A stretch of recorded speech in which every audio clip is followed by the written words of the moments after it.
Živijo, moje ime je Robert Lisec in na tem kanalu raziskujemo, kaj pomeni biti moderni samuraj.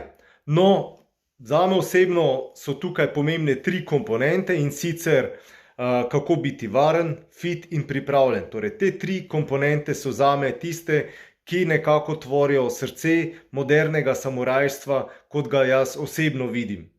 No, danes se bomo ukvarjali predvsem z fitness komponento modernega samurajstva, ker se bomo lotili rakinga. R-U-C-K-I-N-G.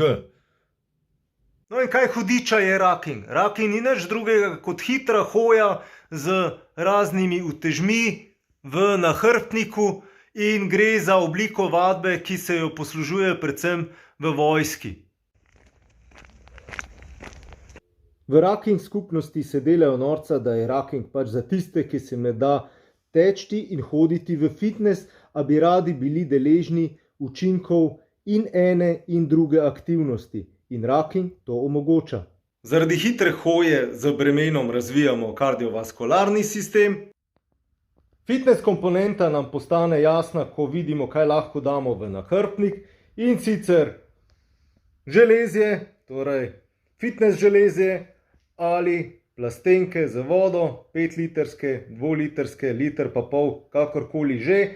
Jaz ponavadi zavijem to železje v brisače ali pa v kimono ali pa v kakšne druge cote, da me ne drgne v hrbet, ko nosim to breme v nahrbtniku. Potem pa zatem naštimam tudi to vodo. Eni, torej profesionalci, nosijo samo take uteži, ki so že narejene po meri nahrbtnikov. To je pač balkanski način, pa je čist ok za začetek.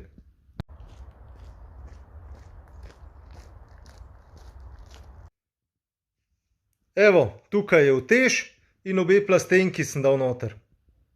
Ko se začnete ukvarjati z rakingom, je pomemben seveda nahrbtnik.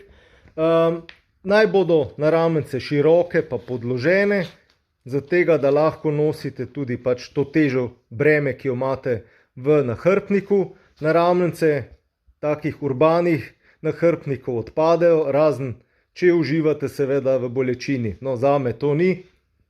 Jaz prisegam na tole varianto.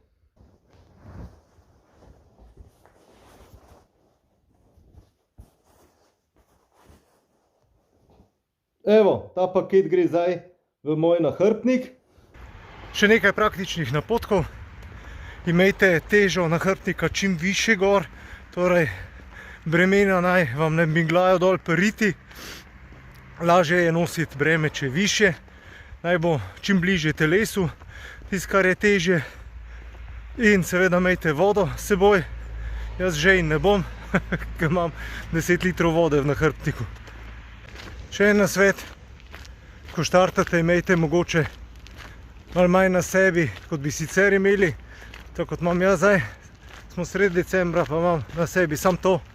Itak boste zakuhali in bo potem ravno prav, ker nahrbtnik gor pa dol dajati pa se preoblačiti ni fajn, če ni nujno potrebno.